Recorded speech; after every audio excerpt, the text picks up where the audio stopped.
Hello, guys. Okay, I'm back. Um, let's continue with this. Now, the next paragraph that I have talks about context, themes, memories or character, really, and humanity. My link to my question. Now, I'm talking about memories and how their vilify and close relationships are discouraged. And then I got some textual evidence there. Then I have a little bit on character and link to humanity. It's quite important, that idea that Winston is determined not to succumb to the party's coercion. At the beginning and in the middle of the text, but then obviously later in the plot he does. So I thought I'll include that so that it shows the progression of the plot. And it demonstrates my understanding of that, of course. In terms of the next paragraph, I got a little bit about the theme of hope, which is a trope of a dystopian genre. So I also want to demonstrate my knowledge of other aspects, not just the plot, characters, setting, etc., but also my knowledge of the genre or genres. Now, the next paragraph that I have is a little bit about it discusses the idea of how we as humans are supposed to engage meaningfully with our rationality and our emotions, and then it goes a little bit more specific, and it talks about lovemaking, okay, and how that is having sex with pleasure is illegal in this society, but it's just seen as an action to propagate the human race. So then I have some ideas about love, okay, which I intend to add to my last body paragraph, and then again some more ideas about love, engaging in emotions, and that is obviously discouraged. So I got quite a fair amount of ideas on love, and that's because they were in our white table. So that's why it's important to discuss and go over the text before and really showing our interpretation of the text before we get to do the writing. Then this paragraph talks about something that I actually worked a little bit on, and that is a high-level idea of the need for sacrifice in human love, and how that's obviously not done by Winston when he pretty much gives up during or just after being tortured. Okay, and the last piece of notes that I have are on the context, theme, individuality, and the future of O'Shane. It says it's exploring the appendix. I remember one of you was focusing or was quite interested on the appendix, so I thought I added there because we had some information in our white table as well. So I got all of these notes and I have labeled them, so I kind of organized them. But obviously now I need to, let's say, fit them into my key ideas, my driving ideas here, okay? Oppressive society. So the first dot point is mostly about the context and information control, surveillance, and obliteration of memories. My second driving idea is about language and feelings, rationality and feelings too. And the third one is about trusting others and relationships. So now, if I go back to my PowerPoint, which shows you all the steps, I'm going from step 5 to step 6, and it says here, what is the last thing that I need to do? Well, I need to edit my ideas, articulate all my lines of argument. Now, if you follow this method, you'll be going from your brainstorm of ideas to categorization, arrangement, to writing your lines of argument. Yeah, you got a fair number of ideas, of notes, then you have to categorize them, and then obviously you need to fit them within those three aspects that you were planning to discuss, and then you need to articulate those lines of argument. Now, some people are more conceptual in their thinking. They might find that writing lines of arguments and thesis statement is easier, but I would think that the majority of people find that hard.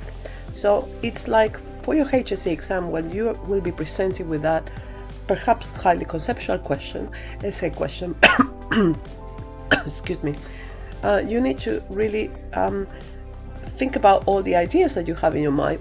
Firstly, obviously, plan your response, and then organize them in your mind. And then the following step, which is the one you're going to see now, is, okay, what sort of topic sentence can I write to link back to that essay question? And obviously, your notes and in your memory will be activated.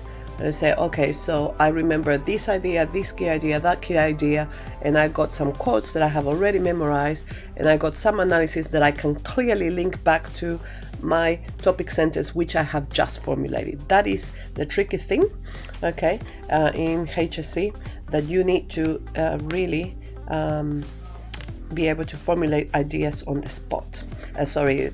Topic sentences on the spot, and the thesis statement, of course, which is a little bit more conceptual. All right, so let me show you now what I got, and I'm pretty much going to read this because this is the final essay. Now, it is my first draft. I could further edit it, and I would think make it a little bit shorter, because you might see it's 1,800 words, so that's quite long. Some of my paragraphs, I'm not happy that they're quite long, so I would probably shorten those. But overall, I'm kind of happy with it. Again, first draft. For your HSC, you're gonna have to write your first draft. For an assessment, of course, you need to submit the first draft, get some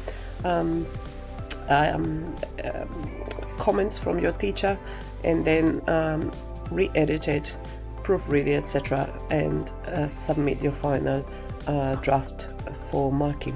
Okay, so that's the essay question there, and this is the introduction, so I'm gonna just read it. Orwell was concerned that we are living in a world in which nobody is free, in which hardly anybody is secure, and in which it is almost impossible to be honest and to remain alive. As a reaction to the modern anxieties after World War II and the rise of totalitarian governments, Orwell crafted dystopian satire that envisions the end of capitalism and the triumph of socialist totalitarianism, which ultimately denies individuals the freedom and right to love, trust, and dream. So I'm going from the big ideas in my knowledge of the context and his purpose, right down to the focus of my thesis statement, which is Winston Smith embodies not just political dissidence but the struggle to survive in an oppressive regime while maintaining all that makes him human.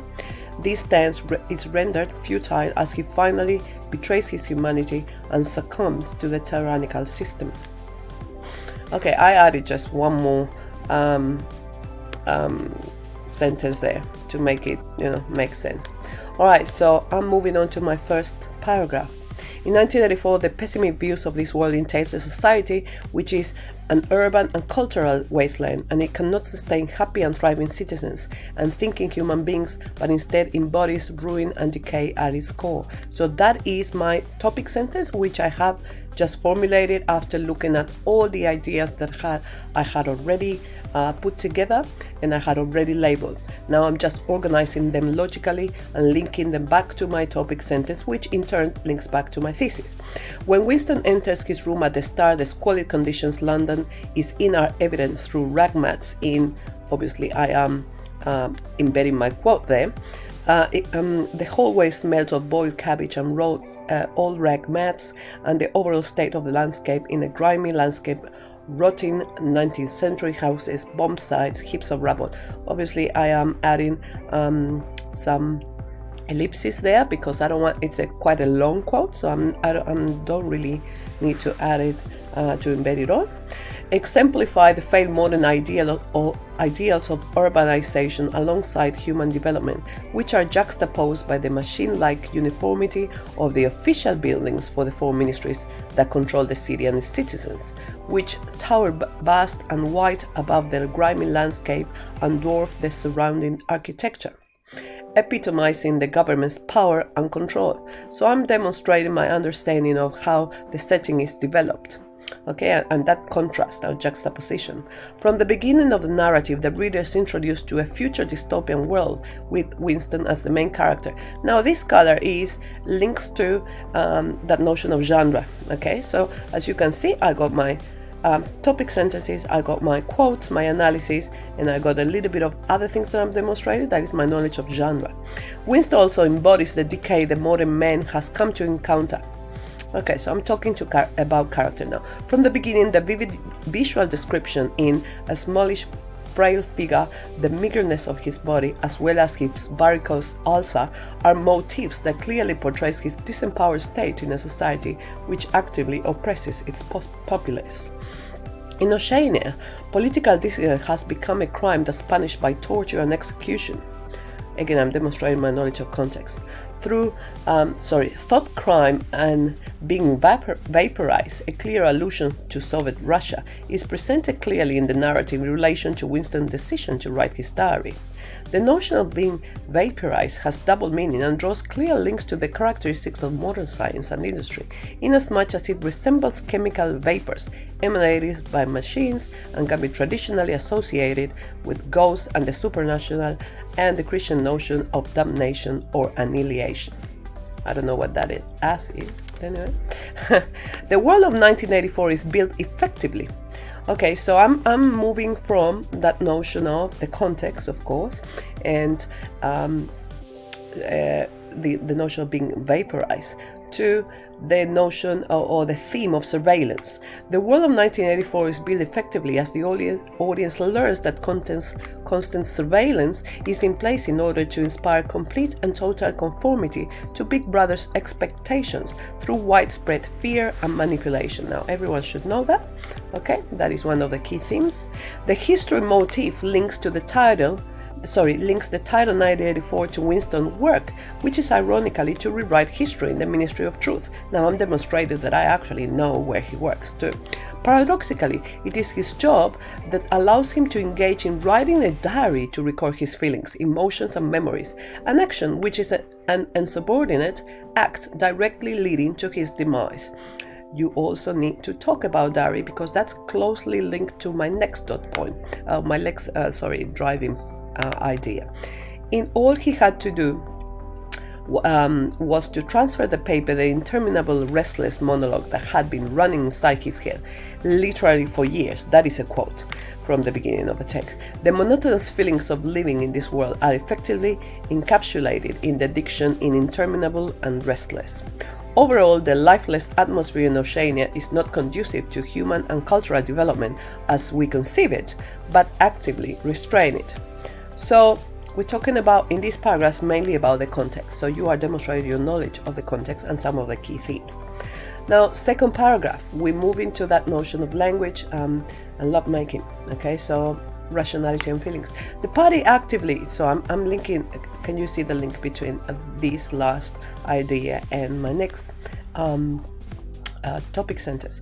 The party actively discourages any human action that allows people to engage meaningfully with their rationality and their emotions. That is a topic sentence which I just articulated. Okay, one clear example of this is lovemaking, which is considered unlawful if accompanied with any trace of human emotions or feelings. Winston's ex-wife's beliefs about lovemaking are influenced by the party's control, since, so I'm drawing this straight from the text, the sexual act successfully performed was rebellion, desire was thought crime. The high modality statement equals the natural act of having sex as illegal. Her beliefs are evident by the way she labels the act, and she had two names for it. One was making a baby and the other was our duty to the party. As a characteristic of a scientific romance, here again I'm demonstrating my knowledge of the genre, always hinges the notion of human intimacy on the relationship between Winston and Julia, the anti-hero, now engaged with a love interest to share his experiences of self-realization with. Now, if you go back to my video on the scientific romance, you'll see that actually taking that straight out of my video, straight out of my notes on the scientific romance. Contrastingly, Winston's desire for intimacy is clear in his initial encounter with Julia, and sees the act as both a way of receiving love and affection as an opportunity to break away from the party's